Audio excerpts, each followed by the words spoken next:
Buenos días, Gregorio. Yo soy Nuria y ella es mi compañera Aránzazu. Y bueno, lo primero que queríamos hacer era pues agradecerle la disponibilidad, su amabilidad y la cercanía que ha tenido hacia nosotras y hacia el proyecto que estamos haciendo para la universidad, porque para nosotras es realmente un honor tener esta oportunidad de estar hablando pues cara a cara con usted. Pues un placer por mi parte. Desde luego, si no me hubiese apetecido hacerlo, no lo hubiera hecho. Por lo tanto, encantado de estar con vosotros. Yo también sé lo que es ser estudiante, tener que hacer trabajos y no encontrar a veces a la persona que quiere estar dando vueltas. Estamos para esto, para ayudarnos unos a otros, claro que sí. Muchas gracias. Muchas gracias. Bueno, pues lo primero que queríamos preguntarle es que la tecnología es un evidente signo de progreso social, pero en este sentido, ¿Te puedo cortar ya? sí, claro. Yo no veo tan claro que sea un evidente signo de progreso social. Por ejemplo, ¿la bomba atómica es un evidente signo de progreso social? No, por supuesto que no. Yo suelo diferenciar entre los progresos y el progreso. Obviamente hay muchísimos elementos de progreso que nos aporta la tecnología. Ahora bien, pensar que por sí misma ya nos garantiza una mejor... Claro, ¿qué es el progreso? El progreso, decía un escritor español, yo ya olvidado, pero magnífico escritor, Severo Catalina, decía, progresar no es correr, progresar es subir. ¿Eh? Mm. Entonces, ¿somos nosotros mejores que nuestros abuelos? Yo solo tengo mis dudas, pero vaya, acepto, perdona que te haya No, cortado no. y acepto la mayor. Bueno. Bueno, lo que queríamos preguntarle es si usted cree que la pandemia ha podido hacer un retrato fiel de las desigualdades que se dan en nuestra sociedad, pues respecto a la disponibilidad y el uso de las nuevas tecnologías, porque, claro, me imagino que en muchas familias se habrán encontrado con este problema. A ver, yo es que fíjate, eso intento diferenciar mucho la pobreza cultural de la pobreza económica. ¿Mm? Porque creo que no coinciden, y especialmente en España me parece obvio que no coinciden. A veces te encuentras con familias muy humildes que se desviven por sus hijos, por mantener pues un ambiente de trabajo, una vida mm, pues que no sea ignorante de los elementos culturales que enriquecen nuestra existencia, ¿no? Y a veces te encuentras también con familias muy ricas que los hijos parece que fuesen huérfanos millonarios, ¿no? Es decir, que tienen de todo menos lo que más necesitarían, que sería la atención de sus padres. Entonces, la pandemia ha supuesto muchas cosas. Básicamente, yo creo que para el sistema educativo ha supuesto una especie de test de estrés, ¿no? Ha sometido al sistema educativo a una prueba de fuerza. Y en esta prueba de fuerza lo que hemos visto son varias cosas. Es que a algunos les ha ido bien. A algunos niños en general o adolescentes, hablemos en general de estudiantes, de alumnos, a algunos les ha ido bien. ¿Y a quiénes les ha ido bien? Pues les ha ido bien básicamente a los introvertidos, que no son los tímidos. Una cosa es el tímido y otra cosa es el introvertido. El tímido querría comunicarse con los demás y nota que no tiene recursos. El introvertido pues no necesita tanto de los demás, no porque sienta vergüenza o tal, sino porque, bueno, se lleva a sí mismo, ¿no? Y tampoco es que sea especialmente egoísta, sino, bueno, pues le gusta hacer esas cosas a su aire, a su ritmo.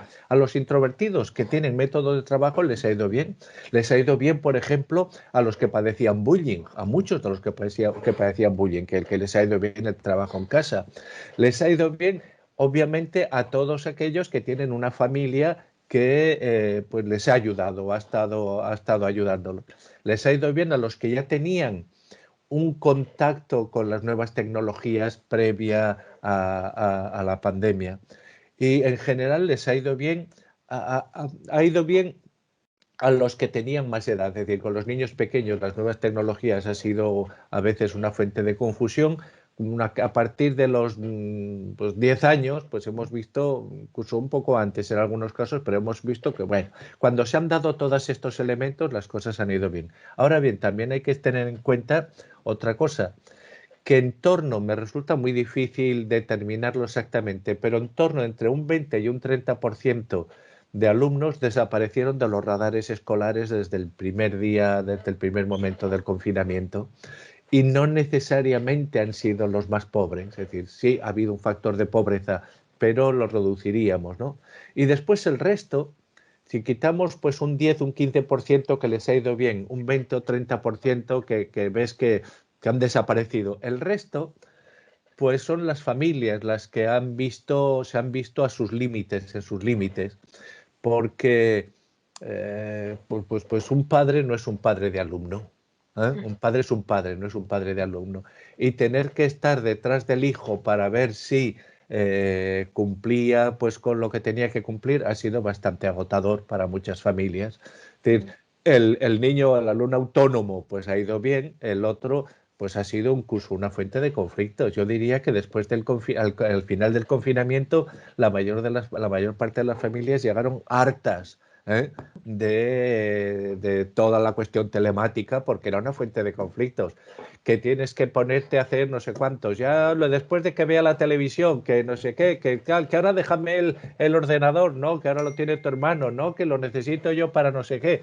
Ha sido una fuente de conflictos. Entonces, resumiendo, sí, obviamente, la pobreza siempre lo tiene peor, siempre lo tiene peor, pero en este caso creo que a la pobreza económica hay que añadirle la perspectiva para mí esencial de la pobreza cultural. Si veis que me alargo demasiado, cortarme sin piedad, ¿eh? No. Sí, esto también tiene bastante que ver con la conferencia que vimos, que le comenté, que, bueno, no tiene que ver, pero a mí, por ejemplo, me llamó mucho la atención una anécdota que usted contaba de, creo que era un médico de Nueva York o algo así. Sí. Su madre limpiaba casas y se dio cuenta. Claro. Benjamin Carson. Nos llamó muchísimo la atención, la verdad, porque es Bueno, verdad. es que, mira, es mi experiencia personal. Yo soy de una familia muy humilde. Me quedé huérfano de padre cuando yo tenía 5 años y mi madre era analfabeta.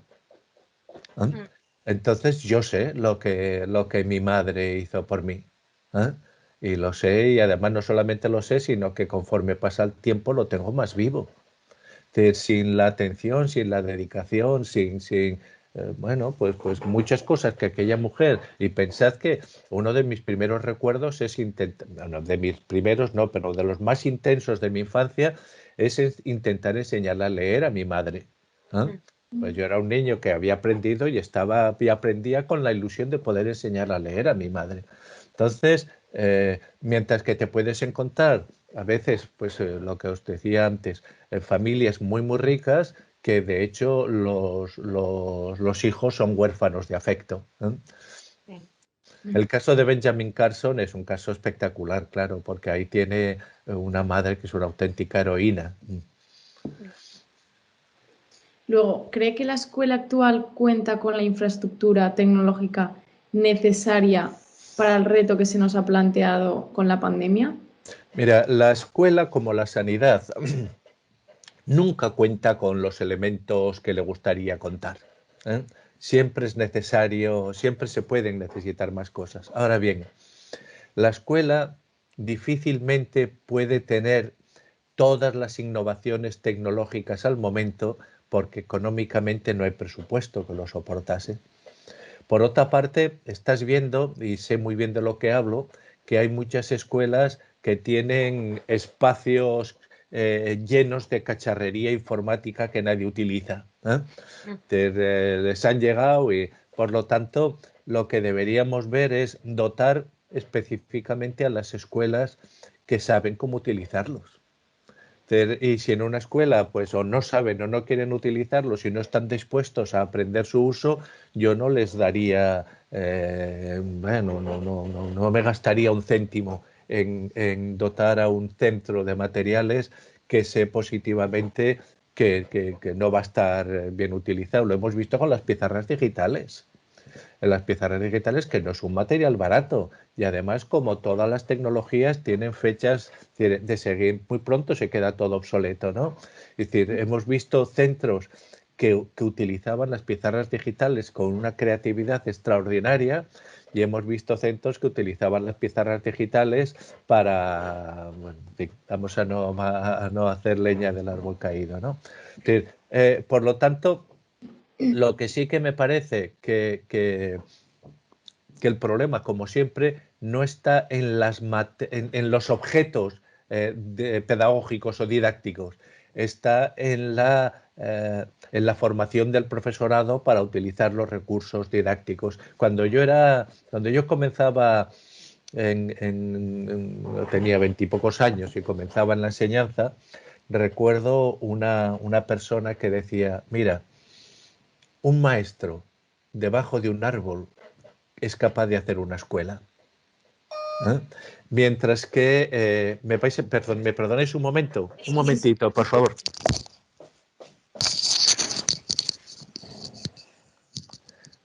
Perdonad, pero es que han llamado justo mi hijo, ¿veis los hijos? ¿Eh? Pues mi hijo que se había dejado la llave, ya veis vosotras. Bueno, ya no sé por dónde íbamos, perdonad. Que un maestro puede hacer sí, una exacto. escuela. Un maestro debajo de un árbol que le dé sombra puede crear una escuela, puede crear un ambiente fértil de aprendizaje. Mientras que un mal maestro, que los hay, con toda la tecnología del mundo, es capaz de aburrir hasta los muros de un centro, ¿no? Para usted, ya no a nivel de las nuevas tecnologías, pero ¿qué carencias cree que podemos encontrar en el sistema educativo que estamos viviendo hoy en día? Porque bueno, parece que cada vez los niños sepan menos, ¿no? O sea, las carencias siempre habrá, siempre habrá. De la misma manera que os ponía el ejemplo de los hospitales en la sanidad. ¿Eh? Siempre se necesitan más camas, siempre se necesitan mejor aparatos, siempre se necesitan más especialistas, siempre se necesita... La vida avanza y avanza siempre o avanza generando situaciones inesperadas y por lo tanto hay que ir adaptándose siempre un paso detrás, ¿no? de esas circunstancias. Yo diría que si os tengo que decir honestamente lo que pienso, a mi modo de ver, la principal carencia hoy de la escuela es la formación de los docentes. Que creo que llegan muchas veces a los centros con una formación, con unas ilusiones que después, cuando se encuentran con la realidad, pues se desmoronan. La enseñanza es un oficio muy exigente, muy exigente. Por supuesto que bienvenido sea el romanticismo y el idealismo, pero es que has de conocer el oficio. Has de conocer el oficio. Has de saber cómo comenzar una clase, cómo acabar una clase, cómo dirigirte al alumno impertinente que lo vas a tener, el cómo relacionarte con esos alumnos que van a estar continuamente buscando tu punto débil, porque para eso son muy listos, son muy listos, buscando tu punto débil para ponerte a prueba. ¿Cómo aprender? Yo recuerdo que estaba en lo que hace unos años era el CAP, el curso de adaptación pedagógica para los licenciados, ¿no? En vez del máster que hay ahora, pues era un curso. Y yo veía a veces... bueno, licenciados que podían ser, yo daba el CAP de filosofía, licenciados que igual eran unos genios en Heidegger, pero después eran incapaces de mirarte cara a cara cuando estaban hablando. Bueno, pues ese no puede ser un buen docente. Es imposible. Es decir, si no miras cara a cara a tu alumno, no puede. Y saber mirar cara a cara es saber leer la cara del alumno. ¿Cuántas veces ese alumno que te mira fijamente con los ojos redondos se ha ido ya del aula y anda con su imaginación por no sé dónde, ¿no? ¿Cuántas veces el alumno que parece más impertinente lo que te está pidiendo es, hey, que estoy aquí, hazme caso? ¿Cuántas veces pues vienen los padres angustiados y necesitan una respuesta que no incremente su angustia, ¿no? Que sin falsear los datos pues les ayude a gestionar el problema que tienen y no lo ven? Os lo digo con gran dolor, ¿no? Pero no hace mucho me contaban en un claustro de una escuela, pues una maestra recién llegada que se puso a llorar en el claustro cuando se enteró de que tenía que dar matemáticas en cuarto de primaria. Si no eres capaz, si no tienes recursos para llevar una clase de matemáticas en cuarto de primaria, pues aquí algo falla. Y esto que para mí es lo más doloroso, es decir, cuando hablamos de la formación de los docentes, tiene manifestaciones muy curiosas, porque pensad que en el conjunto de Europa y en Estados Unidos también, un gran porcentaje de docentes descubren enseguida que lo que se encuentran no se corresponde con las expectativas que tenían. Y entonces, ¿qué hacen? Abandonan y se buscan otros trabajos. En el sistema educativo español no abandona nadie. No abandona nadie. ¿Por qué? Pues en mi opinión, y pensad que ser un profesor quemado es algo de lo más duro que puede haber. Porque encontrarse cada día con un grupo de niños o de adolescentes y si no tienes ilusión y recursos para tirar eso adelante, es una experiencia extraordinariamente frustrante. Y sin embargo, esos profesores quemados no abandonan. Prefieren estar prefieren continuar quemados en sus centros que enfrentarse al mundo exterior a buscar otro trabajo. Y eso dice algo, creo yo, sobre nuestra capacidad o nuestra capacitación profesional. Estaba hace una serie de años yo en San Francisco, pues estudiando un caso muy interesante sobre las diferencias de resultados en las escuelas de California entre blancos, negros, anglosajones, negros, hispanos y orientales. Y me encontré, bueno, pues había una persona que era una maestra de Finlandia, ¿no? Y hablando, pues ya comenzamos a hablar, que establecimos una cierta confianza y me decía que a ella le había desilusionado mucho la enseñanza. No tanto por la enseñanza en sí, sino pues porque ella esperaba unas cosas y se encontraba con otras, ¿no? Y me decía, en cuanto vuelva voy a enviar mi currículum a empresas de alta tecnología para que me apetecería trabajar, ¿no? Y yo, siendo muy mal educado y un impertinente y no pensando lo que le decía, pero se lo dije así, le dije, oye, ¿y te contratarán siendo maestra? Y ella me contestó muy digna, sí, me contratarán porque soy maestra. ¿Ah? Y eso, pues me di cuenta, ¿no? Que había metido la pata, le pedí disculpas, etcétera. Pero eso me parece importante, ¿no? Me contratarán porque soy maestra. Y luego, ¿cree usted que el sistema educativo es un sistema de éxito? A ver, que el sistema educativo no puede ser nunca un sistema de éxito al 100% porque no sabemos, es decir, es que con frecuencia le pedimos a las cosas humanas resultados muy por encima de lo que los humanos podemos dar de nosotros mismos. Es decir, ningún sistema, ninguna creación humana es una creación de sus resultados de éxito al 100%.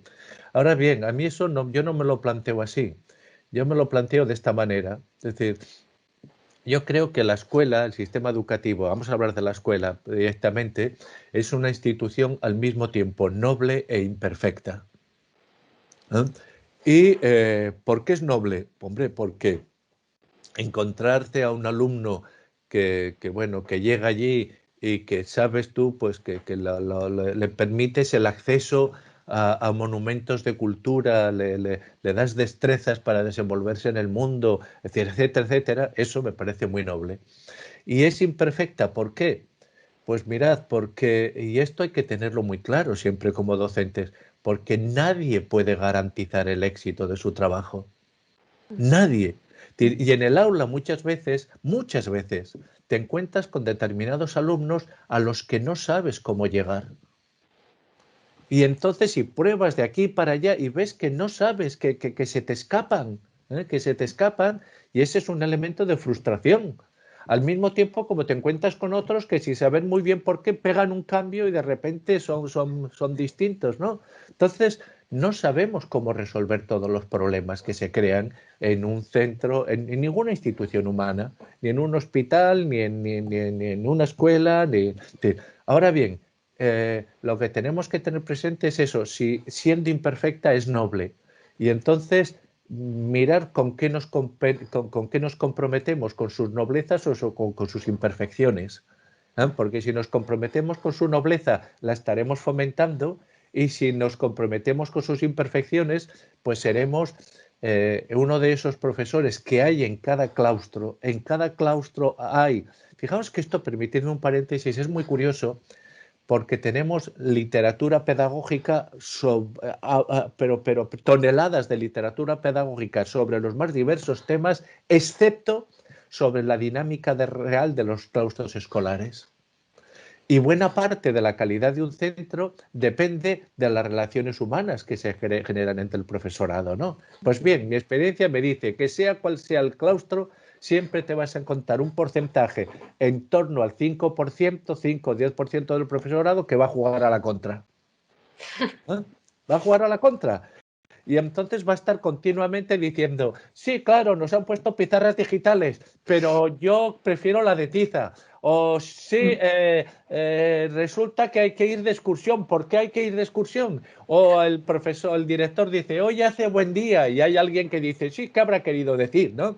Es decir, siempre hay personas que juegan a la contra. Y eso, a poca experiencia vital que lo sepáis, sabéis que en todo grupo humano los hay. ¿Eh? Los hay.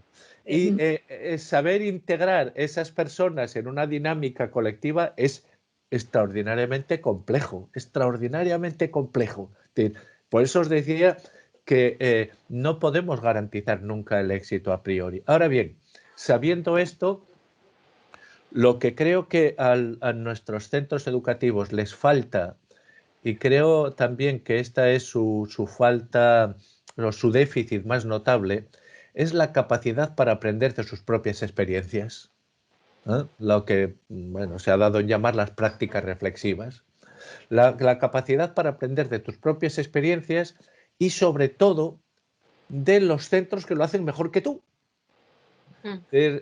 Pues no ir con un orgullo que no te lleva a ningún sitio, y si ves que en un centro lo hacen bien, pues reconócelo abiertamente y decir, oye, nos hemos enterado que esto lo hacéis de maravilla, podemos venir a aprender, nos podéis contar cómo lo hacéis, qué estáis haciendo, y después pues ver en las dinámicas de un centro pues que lo que pones en marcha tiene que acabar con alguna reflexión docente.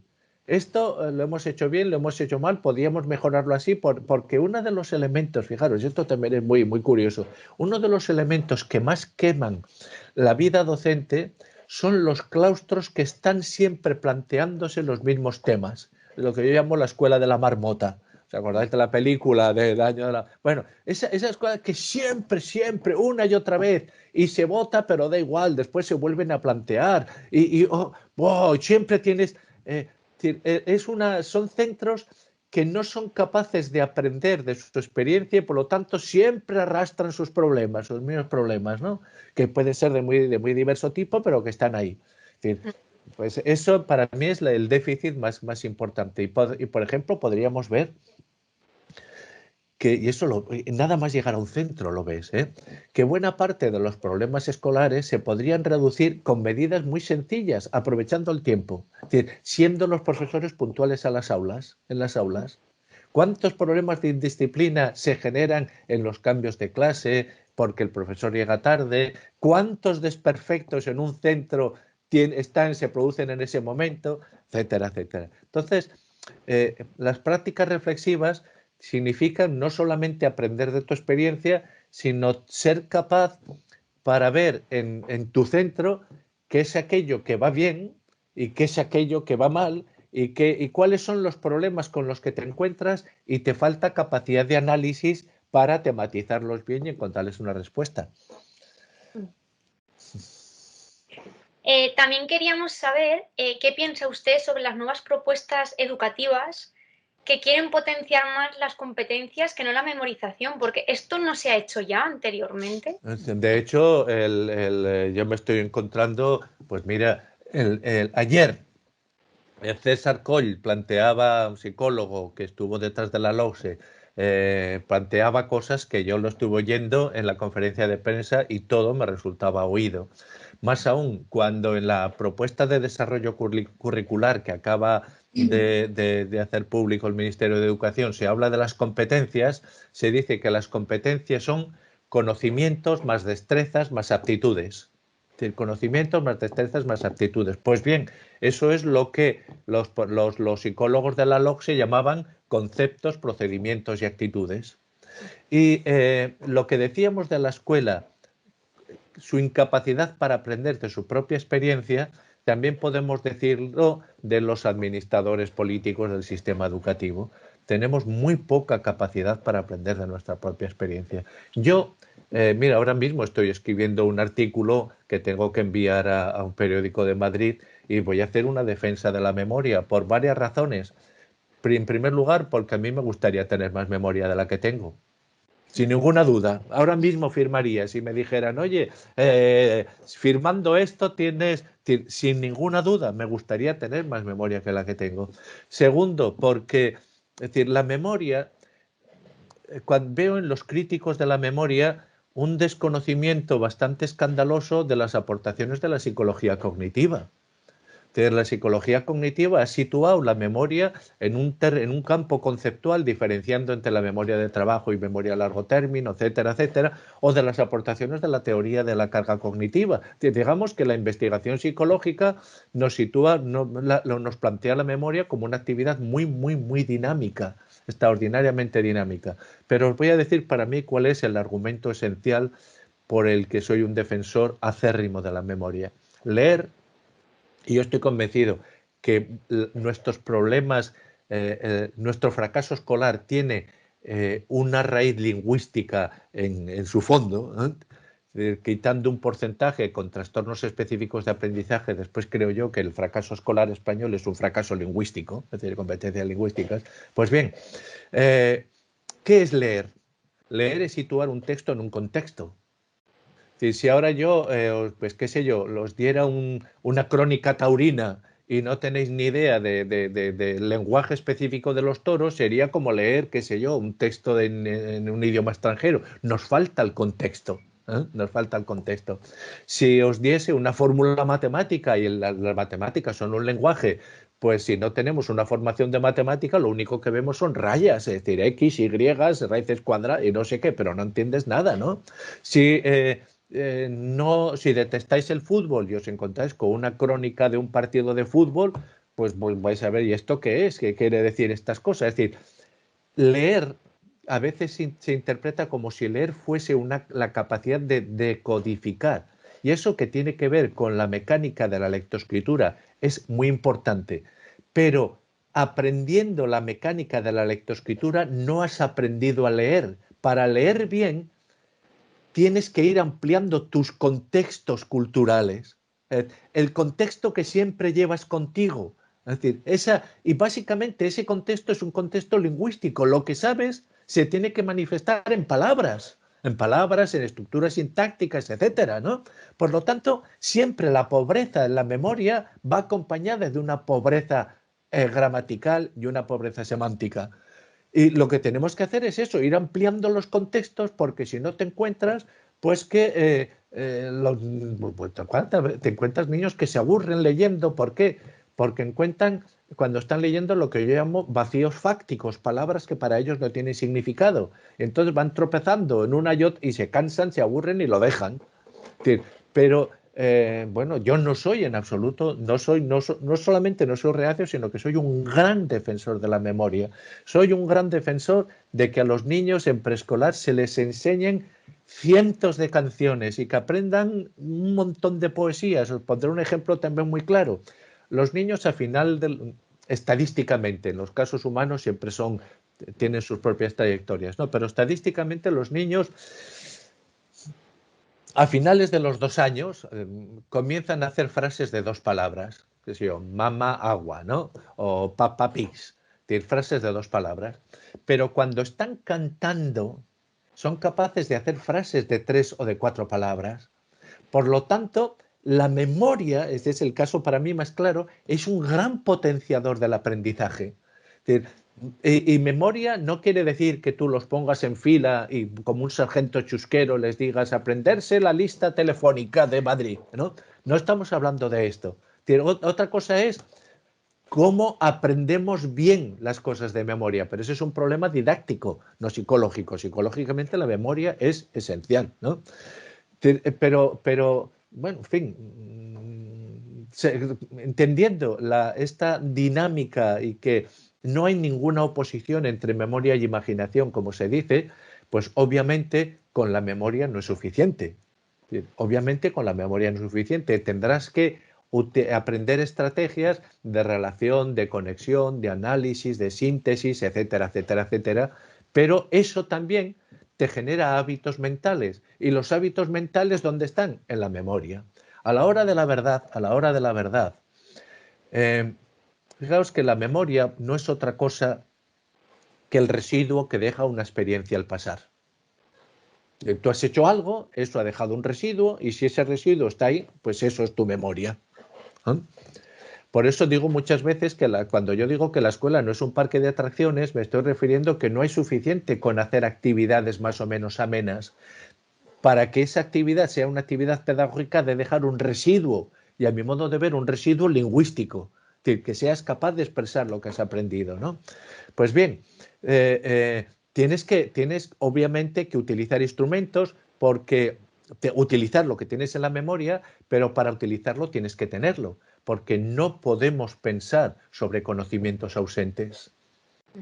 ¿No? Es imposible pensar sobre conocimientos ausentes. En fin, lo dejo así, pero que quede claro que a mí no solamente me gustaría tener más memoria, sino que a lo largo de mi vida no he conocido nunca a nadie que le gustase tener menos de la que tiene.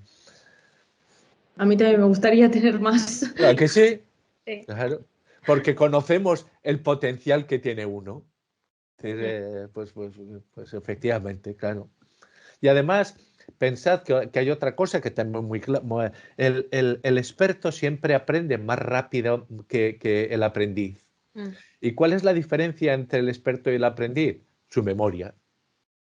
Porque lo que no llevas... Es que a veces se dice, que a mí me pone muy nervioso eso, aprendizajes no memorísticos. Eso es un flatus voci, eso es no decir nada, porque si los aprendizajes no están en la memoria, ¿dónde están? ¿Dónde se conserva un aprendizaje si no es en la memoria?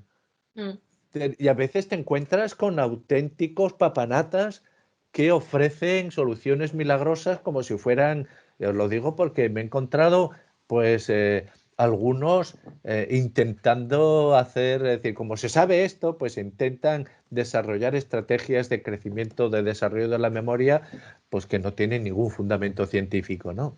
A la hora de la verdad, mira, y eso creo que a poco que miréis a vuestro alrededor estaréis de acuerdo conmigo. Las grandes personas, los sabios de verdad, los que saben hacer las cosas de verdad, son gente que tienen una característica en común bastante desoladora, y es que trabajan mucho. Es que trabajan mucho. Pero pensad, no sé si tenéis una abuela cocinillas de aquellas que saben hacer 20.000 recetas, ¿no? Y lo saben hacer todo y lo hacen bien. Son gente que siempre está deseando de aprender. Porque el conocimiento es expansivo. Y entonces se han enterado que su amiga no sé cuántos ha hecho no sé qué. Oye, ¿y esto cómo? ¿Y esto por qué? ¿Y esto pim, pam, pam? El conocimiento es expansivo. Cuanto más sabes, pues más ganas tienes de aprender. Por eso yo le doy la vuelta al argumento de Dewey que decía, bueno, que el interés es el gran motor del conocimiento, y digo, sí, pero sin olvidar que el conocimiento es un fenomenal motor del interés. Es decir, cuando estás interesado, ¿cuántas veces te encuentras? Bueno, esto es una experiencia que todos hemos tenido de una manera o de otra, ¿no? Que te encuentras a personas o a las abuelas que se saben 20.000 millones de recetas, saben hacer cualquier cosa y todo les sale riquísimo. Y te dicen, yo es que no servía para estudiar porque no tenía memoria o no tengo memoria. Dice, no, no, no, allá donde has desarrollado tu memoria, has encontrado un capital de aprendizaje extraordinario. O gente que en algunos casos, pues sobre todo hombres, que son capaces de acordarse de la alineación del Betis cuando jugó contra el Sevilla en la Liga del 57 y después te dicen, yo no servía para estudiar porque no tengo memoria. ¿Me entendéis? Es decir, la memoria, el conocimiento es un fenomenal motor del aprendizaje. También queríamos saber si cree que las nuevas tecnologías, que con frecuencia se utilizan como un medio para mejorar la productividad y competitividad, Sí. deben ser utilizadas en pro de un avance hacia un mundo más equilibrado y justo. Ay, sí, pero el mundo va a seguir para sus direcciones independientemente de mi voluntad. ¿Eh? Claro, a mí me gustaría, pues aquello que decía la Constitución de Cádiz al comienzo, todos los españoles son justos y benéficos. Perfecto. Pero después resulta que tú proclamas tus buenas intenciones y el mundo es el que es. Y digo esto porque creo que la escuela está ignorando un elemento muy importante en la formación de los niños, de los alumnos, y es la educación para el conflicto. No para la resolución de conflictos y para un mundo en el que todos nos queramos mucho, sino cómo convivir en situaciones de conflicto. ¿Eh? Porque es lo que te vas a encontrar. Te vas a encontrar situaciones de conflicto en tu casa, con tus amigos, en tu trabajo, etcétera, etcétera. Algunas las podrás gestionar con recursos de gestión de conflictos, más, pero otras veces vas a tener que trabajar al lado de un compañero que si no te detesta, pues te desprecia. Y vas a tener que llevarlo. Y tú no, será muy bonito que tú vayas con él y le digas, oye, quiero negociar contigo, quiero a ver cómo resolvemos este conflicto, porque el otro igual se puede reír en tu cara. Es decir, que las situaciones conflictivas están ahí. Y entonces, claro, educamos a nuestros jóvenes en la idea de que tenemos que ser buenos, ¿no? Y tenemos que ser, es cierto, ecologistas, pacifistas, etcétera, etcétera, etcétera, etcétera. Pero después cuando descubren que el mundo no todo el mundo es pacifista, ni todo el mundo es ecologista, ni todo el mundo es bueno, sino que también hay timadores, violentos, agresivos, etcétera, etcétera, pues se te hunden. Se te hunden porque no acaban de entender por qué el mundo no está a la altura de lo que ellos creen que debiera estar. Y no, el mundo no tiene ninguna obligación de estar a la altura de nuestras expectativas. Entonces, por lo tanto, ¿tengamos expectativas altas? Sí, pero sepamos también cómo convivir en un mundo que nunca las va a satisfacer completamente. Las nuevas tecnologías debieran utilizarse en la mejor de las maneras, pero hay relaciones de poder por medio, hay muchísimas cosas por medio y sobre todo en los países cuando, pues eso, las relaciones de poder entre unos y otros son tan determinantes. No le podrás, difícilmente le puedes pedir a un país a decir, escucha, tu tecnología desarrollala de cara exclusivamente a la medicina, no en las armas, porque se reirán de ti. Y de hecho, con frecuencia estás viendo que es el propio desarrollo armamentístico el que genera tecnologías de otro tipo, ¿no? Pues bueno, lo hemos visto incluso en Internet. ¿Eh? Por último, queríamos acabar la entrevista preguntándole cuál sería para usted el tipo de escuela más ideal y en qué tanto por cien cree que deberían convivir las nuevas tecnologías con la enseñanza tradicional. A ver, primero, yo no quiero tener una escuela ideal, yo quiero tener una escuela real. ¿Eh? Intento por todos los medios, no mirar a la realidad desde el déficit que le marca mi idealidad.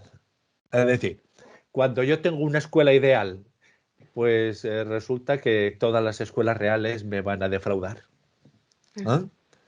Entonces, de lo que se trata es de amar la realidad imperfecta. Por eso os decía que la escuela es una causa noble e imperfecta. De nuestro compromiso para mí moral con la realidad es amar la realidad siendo imperfecta. A veces me encuentro con profesores que me dicen, el problema hoy son las familias, si las familias fueran diferentes, pero es que, a ver, tú quieres trabajar en la enseñanza y en la enseñanza pues te encuentras con las familias que te encuentras.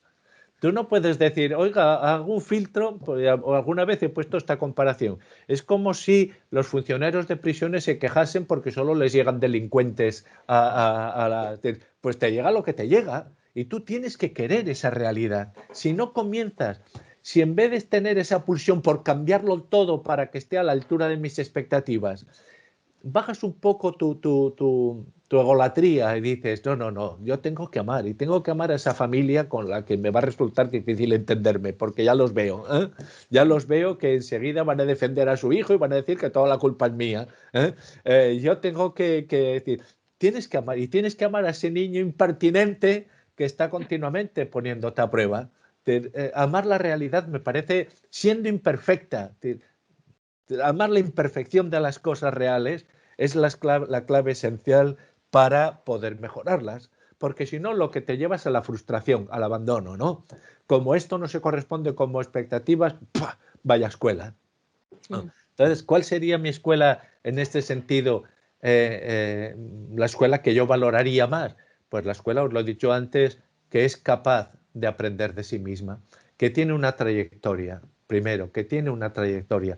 No hace mucho me decía el director de un importante centro y además de gran calidad, de Madrid, me decía, oye, que he prohibido a los profesores que innoven. Yo le decía, hombre, tampoco es eso, ¿no? Tampoco, y me decía, pero es que cada semana me venía uno con una idea nueva y aquí había como una especie de carrera de a ver quién hacía la idea más nueva y no tenemos posibilidad de evaluar nada.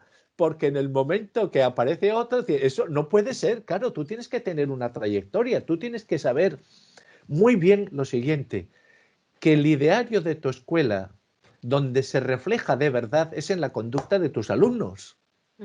No en los papeles que tú tienes ahí, cómo queremos ser. No, no, no. Tu escuela vale, tu escuela es lo que tus alumnos manifiestan en su comportamiento.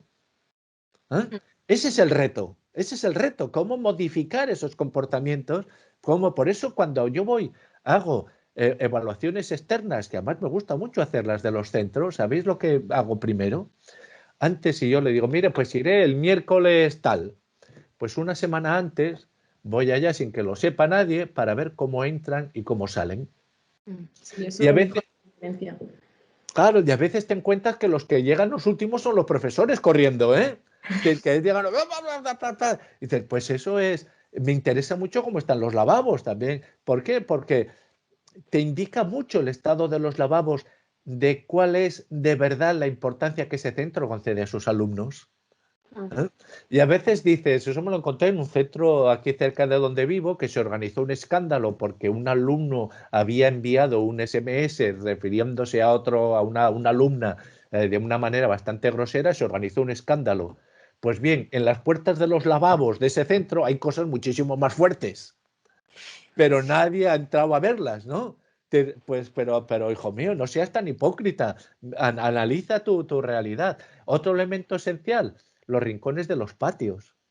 Y fijaros que digo esto, que los rincones de los patios, convencido de que los niños necesitan algún ámbito en el que poder hacer sus trastadas sin la supervisión del adulto, ¿eh? Es decir, algún ámbito que no todo tiene que estar supervisado al directo. Ya está bien que haya algunos rincones en los que puedan ser ellos, ¿no? Pero tienes que ver, porque si te encuentras pues esos rincones que están llenos de colillas, pues eso hay que tenerlo en cuenta, ¿no? Pues bien, hay que saber aprender de tu propia experiencia y, por supuesto, fijaros que hay un estudio muy, muy interesante que se realizó en el País Vasco y se ha hecho después en otros sitios, en los que vemos que sea el medio social en el que está situada una escuela, hay escuelas que tienen unos resultados muy por encima de las expectativas que podríamos tener sobre ellas y escuelas que tienen unos resultados muy por debajo. Pero sea el que sea el medio social, podríamos decir, para que me entendáis lo siguiente, si el resultado de una escuela dependiera solo de factores socioeconómicos, entonces podríamos decir, si este niño va a esta escuela, como esa escuela está en un medio socioeconómico tal, en matemáticas tendrá un resultado de 3. Eso no lo podemos decir.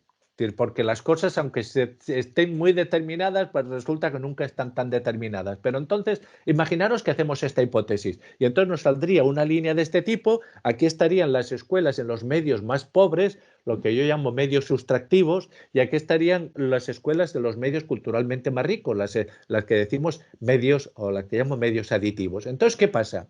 Que sea el medio, te encuentras escuelas rindiendo muy por encima de lo esperado y muy por debajo de lo esperado. Entonces, el reto es conocer muy bien las escuelas que son altamente eficientes y qué tienen en común. Yo, por eso, para mí, la mejor escuela es la que, como institución, tiene ganas de aprender. Porque es una contradicción enorme intentar decir, tenemos que motivar a los alumnos para que aprendan, o tenemos que crear situaciones de aprendizaje, tenemos y que la escuela no se aplique eso a sí misma. ¿Ah? La escuela es en sí misma una institución que necesita estar siempre aprendiendo. Y para estar siempre aprendiendo, pues tienes que ser ambicioso, tienes que ver, pues tener una trayectoria, saber hacia dónde vas y a partir de ahí ir aplicando. Pero sé que ninguna escuela va a tener éxito con todos sus alumnos. Ninguna escuela va a tener. De la misma manera que ningún médico sana a todos sus pacientes. A veces no sabes cómo tratar un problema. Y no lo sabes, y eso será todo lo frustrante que quieras, pero no lo sabes.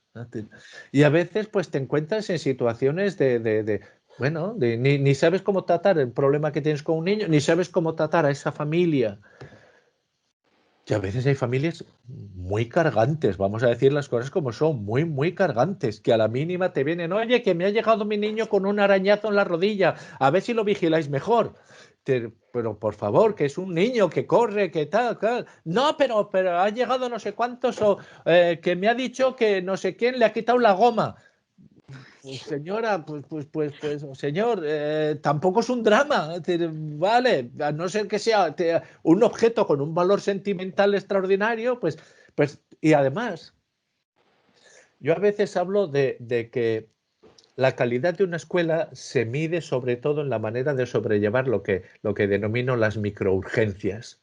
Todos esos pequeños problemas que van apareciendo continuamente en la vida del docente y que son. Es decir, si no has trabajado en la enseñanza, no tienes ni idea de lo que es la enseñanza.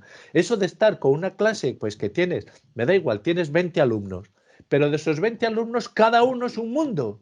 Y entonces se te dice, hey, que quiero ir al váter, el otro, y eso tú les dices, mirad, hoy vamos a ver qué es lo que pasó en la India cuando no sé qué, y entonces te levanta uno la mano y te dice, mi abuelo tiene un gallo de no sé qué, bien, sí, bueno, pero no estamos hablando de esto en este momento. Y entonces sigues para adelante y ves que los de atrás están tranquilo. Y entonces te viene el director diciendo que ese papel que tenías que haber hecho lo tienes que repetir. Y entonces el compañero de al lado te dice, oye, la ficha aquella que habíamos hecho, es decir, estás atendiendo continuamente a una gran cantidad de demandas que ninguna por sí misma es grande. De ninguna por sí misma te vuelve loco, pero estás ahí cargado de demandas, todas. Por eso sabe tan rico el cortado de la hora del patio, si puedes estar un rato. Ahora me alejo un poco, ¿no? Porque necesitas eso, respirar, ¿no? Entonces, pues, todas esas microurgencias a las que no puedes decir que no. El niño que te dice que se ha hecho así, se ha arañado él mismo y que te viene ahí, pues es un drama, no le puedes decir, anda por ahí. No, tienes que decir, sí, pobrecito, pero no te preocupes. Todas esas microurgencias acaban generando a lo largo del día esa situación de cansancio que tienes al salir de la escuela, que si no la has experimentado no tienes ni idea de lo que es. Sobre todo que va acompañado de una sensación de cansancio sin tener claro qué es lo que has construido. Es decir, el albañil, cuando termina su jornada, mira su obra hecha y dice, hombre, mira, pues hemos levantado ese piso, hemos hecho tal, hemos hecho cual. Tú terminas el trimestre y en realidad, ¿qué has hecho? Tienes la sensación de que se ha pasado todo y te gustaría ver, ¿no?, cuál ha sido el crecimiento de tus alumnos. Y además, eso que crees que ha estado asimilado bien, a la semana siguiente lo preguntas y ya no se acuerda nadie. Pero qué, es una actividad que necesitas de verdad conocer el oficio y necesitas una cierta fortaleza contra la frustración. Porque, bueno, ni somos superhéroes para sobrellevar todas esas microurgencias que te dejan tan agotado a lo largo del día, ni eres capaz de resolver todos los problemas que tienes. Y eso es así, es así. Es decir, el profesor o el maestro que no sepa convivir con la frustración, que sepa que va a vivir un infierno.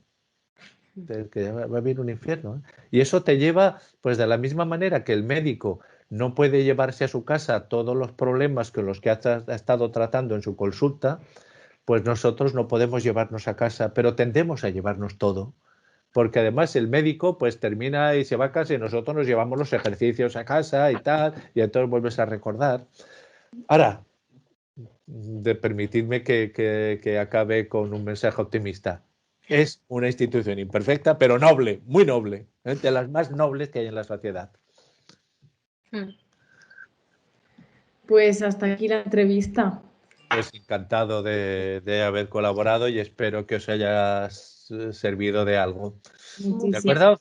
Esperamos que se haya sentido cómodo y volverle a agradecer su atención y su Pues colaboración. gracias a vosotras por vuestro interés hacia mí. Hasta Gracias. siempre. Hasta siempre, Gregorio. Siempre.